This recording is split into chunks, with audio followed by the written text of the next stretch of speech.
Coming up on R&B Reviews, Hugh Jackman dons the claws as Wolverine for the last time in Logan.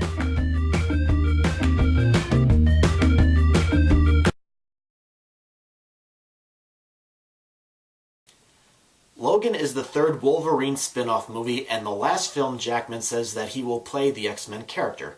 And I think this film is not only a good send-off for the character, but it takes a different approach both visually and plot-wise from the previous X-Men and other spin-off movies.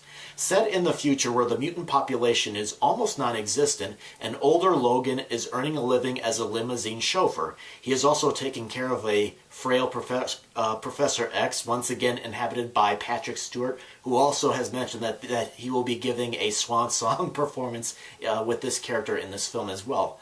One day a woman asks Logan to drive a girl named Laura to the Canadian border, and at first he refuses, but Professor X says that he's been waiting for her to appear because it turns out that she possesses powers similar to Logan, and she's also being pursued by the bad guys.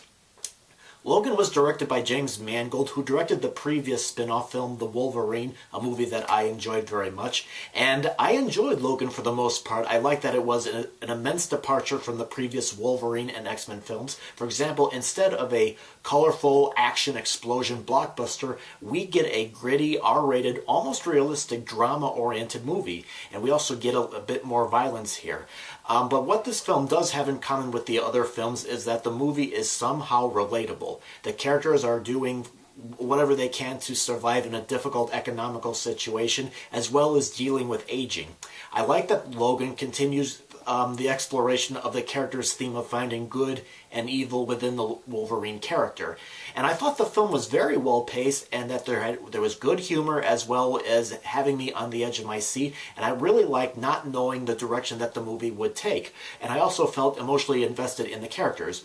The acting I thought was great all around from the cast, from Jackman and Patrick Stewart, and even the girl who played Laura. And I think she had very many good scenes, especially with Jackman in this movie. The only thing I really didn't get into with Logan was, for me, the fight scenes for me got a little bit repetitive as the movie went on. I mean, it really wasn't too gory, but what I liked about the other films, I suppose, was there was a little bit more variety, with movement and stuff like that. At first, I was shocked by what I saw when the movie first started, with what they were doing. But as the movie went on, I kind of felt numb by it, and I would be sitting there thinking, okay, here's the new fight scene. Okay, now the character is going to move like that. Yep, they did that. Now they're going to do that. Yep, they did that. So for me, I kind of figured out, to me, I was like getting to the point where I was like, okay, I knew what was going to happen.